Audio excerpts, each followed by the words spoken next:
Graça e paz, irmãos. Mais uma vez estamos aqui nos comunicando e, como eu falei anteriormente, eu tenho no meu coração um pedido de oração. Eu gostaria que o irmão tivesse uns minutinhos para me ouvir, para que a gente pudesse estar orando juntos sobre esse pedido.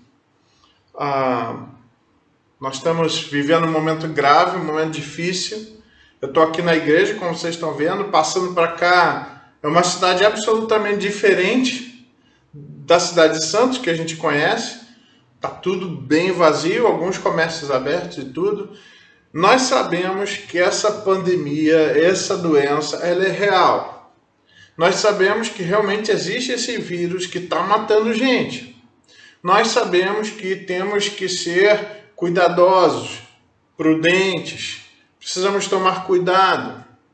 Isso tudo a gente sabe e precisa estar atento. Devemos nos cuidar. Mas eu gostaria que nós estivéssemos observando algumas coisas. Em meio a todas essas questões que são reais, tem algo que está apertando meu coração e eu gostaria de compartilhar com os irmãos. É sobre a interferência do Estado sobre a igreja. Meus irmãos, nós somos fruto da Reforma Protestante. E a Reforma Protestante, uma das coisas que ela ganhou foi justamente que há uma separação entre o governo e a igreja, entre o Estado e a igreja, e a gente tem que tomar cuidado. Qual deve ser a relação entre igreja e Estado? Uma relação amistosa, uma relação de ajuda, especialmente a igreja ajudando o Estado e o Estado não atrapalhando a igreja no cumprimento da sua missão.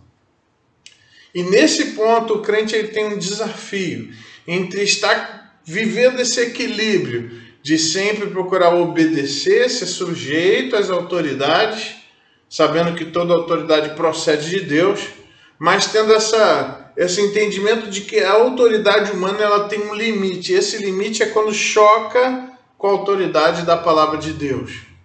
Queremos obedecer o máximo que for possível, sempre que for possível. Mas nisso aqui que eu gostaria de estar colocando para os irmãos que eu tenho sentido meu coração apertado no sentido do Estado, sem nenhum pudor, sem nenhum melindre de dizer a igreja deve fechar. Pessoal, de novo, eu estou entendendo o cuidado com essa epidemia. Eu entendo o cuidado que a gente deve ter em não ter aglomeração. Eu entendo essa questão de que esse vírus, ele é um vírus que passa justamente pelas relações humanas. Eu entendo isso. E a igreja deve se submeter.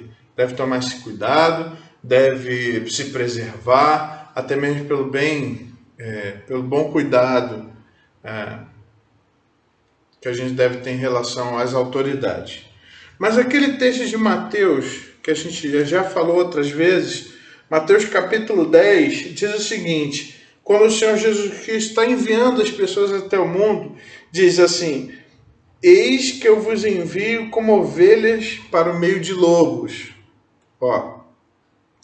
Sede, portanto, prudentes como as serpentes, mas simples como as pombas. Ele está falando o seguinte, observa lá, tem um mal lá, não vai. Mas aqui também, eu não estou falando aqui que o mal aqui na doença, eu sei que a gente pode entender isso, mas o mal aqui que eu estou percebendo é Satanás está usando e vai usar essa oportunidade, vai usar esse momento para atrapalhar a igreja.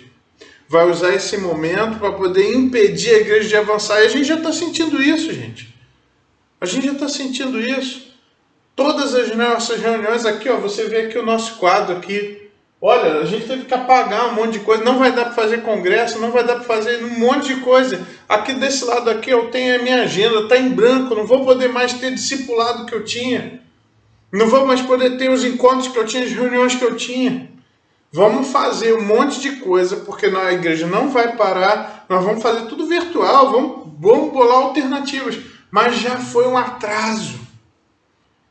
E é um atraso também porque nem todo mundo tem acesso a essa tecnologia que você tem e que eu tenho. Nem todo mundo tem. Estava conversando com o irmão falando assim, pastor, eu tenho um celular que é velho e ele não pega muito bem essas coisas que vocês estão mandando, não, tá vendo? É um cuidado que a gente tem que ter. Mas olha, Satanás ele vai usar isso. E é isso que a igreja tem que... Ó, peraí. Nós vamos nos proteger. Vamos nos guardar. Eu vejo que Satanás está usando 3 coisas nesse momento. Primeiro, ele está usando a politicagem. Cada político agora quer assim, eu vou salvar aqui a cidade, vai ser um momento. E os caras estão um passando por cima do outro. Então é o prefeito que quer falar antes do governador, o governador que está acima do presidente. Peraí. Politicagem. Outro problema que Satanás está usando, ele vai usar isso muitas vezes, está usando isso inclusive com alguns crentes, é o medo. Ele quer que a gente seja dominado pelo medo. Que aí com medo a gente não vai fazer aquilo que a gente tem que fazer. E mais uma terceira coisa que eu vejo que Satanás está usando. A ingenuidade dos crentes, que é exatamente o que o texto está falando. Não é para o crente ser ingênuo. Então chega lá uma autoridade e senta os pastores no canto e fala, nós vamos fechar as igrejas. E todo pastor, tudo bem, vamos fechar. Peraí, calma. Acabei de ler na internet, está aberto aqui na minha página, o bispo de Campinas interrompe as missas, mas diz que a igreja, todas as igrejas de Campinas ficaram abertas. E aí?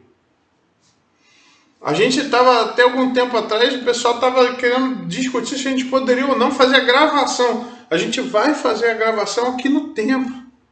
Com pouca gente, só tem equipe mesmo. Mas outra porta vai ficar aberta. E é nesse sentido que a gente não pode aceitar passivamente alguém falar para a gente, feche sua igreja. Peraí, qual é o cuidado? É saúde e tal? Então vamos tomar os cuidados. Mas alguém chegar para a igreja e falar assim, feche suas portas, e você ficar, tá beleza, não, tranquilo, não. Alto lá. Não é assim não. Existe uma diferença importante aqui. E pessoal, aí do ponto de vista espiritual, nós não estamos desobedecendo, não vamos fazer nada para desobedecer, mas chegou no limite. Se eles tentarem fazer a gente parar de ser quem a gente é, aí não, aí a gente desobedece. Ainda não chegou nesse ponto. Mas a gente tem que tomar um certo cuidado, a gente tem que saber o que está acontecendo aqui. E aqui eu quero fazer esse pedido de oração. Vamos orar pela nossa igreja. Vamos orar pelas igrejas, pelos crentes, pela sociedade, para que a igreja, mesmo nesse tempo de isolamento, ela continue unida, ela cresça. Mas eu quero fazer um pedido especial por mim, pelo pastor.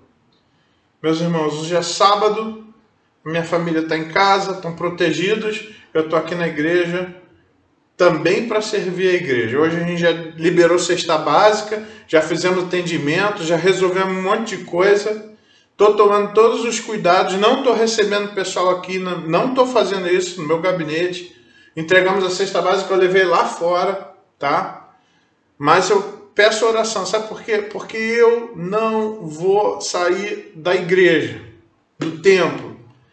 Tá? A igreja ela vai ficar de porta aberta. Mesmo que a gente não deixe a porta lá em cima aberta, aí é questão de ladrão, é outra história. Mas aí eu vou estar aqui. Eu vou servir. Os irmãos precisando de mim, podem contar comigo. Isso daí, não tenham dúvida. E se chegar um absurdo de eu ser preso, pessoal, leva fruta para mim lá na prisão, tá legal? Eu gosto de uva, eu gosto de maçã, pode levar, porque eu vou ser preso então. Tá bom? Pessoal, orem pela igreja. Orem pela nossa sociedade. Estou sentindo esse cheiro de enxofre no fundo. E a gente não vai se acovardar, não. E nós temos o direito, eu quero dizer isso. Eles podem falar, não, agora é quarentena, não sei o quê. Olha, cara, a gente até poderia fazer. A gente não está fazendo porque a gente quer o bem da nossa cidade. E a gente não quer dar mau testemunho, porque vai ter muita gente nessa altura de fake news que não vão entender a nossa atitude e então não tem porquê. A gente vai submeter, vamos tomar alguns cuidados. Mas Nosso coração está aberto, nossas portas estão abertas. Nós vamos continuar servindo as pessoas. Estou querendo colocar bem forte ali, botar ali na frente da igreja, uma placa dizendo: liguem para nós, estamos funcionando, mesmo que virtualmente. Precisando de ajuda, ligue. Nós queremos fazer alguma coisa nesse sentido. Mas orem por mim, orem pela igreja, orem por nós. E por favor, orem por você também. Para que você perceba isso. E tome cuidado. Nós não seremos, como Daniel nos ensinou, nós não seremos assimilados pela cultura. A nossa cultura é muito maior. Eu quero propor uma oração. Vamos orar agora? Senhor, nosso Deus, nosso Pai, pedimos a Tua ajuda, pedimos uma intervenção do Senhor, que o Senhor coloque coragem em nós e sabedoria, para que a gente possa entender o que está acontecendo e o que devemos fazer, como devemos reagir. Senhor, eu peço em nome de Jesus pela Tua igreja, para que o Teu povo se una nisso, se una cada vez mais e seja uma bênção cada vez maior. E que mesmo separados, possamos estar unidos ao redor da Tua cruz. Ajuda-nos, ó Deus, pedimos em nome de Jesus. Pedimos que o Senhor faça a Tua igreja crescer menos nesse tempo. Pedimos que a Tua igreja se multiplique nesse tempo, que o Evangelho seja pregado nesse tempo. Ajuda-nos, ó Deus. Pedimos a Tua graça em nome de Jesus. Amém. Pessoal, tamo junto. Deus abençoe. E tamo junto. Valeu. Tchau, tchau.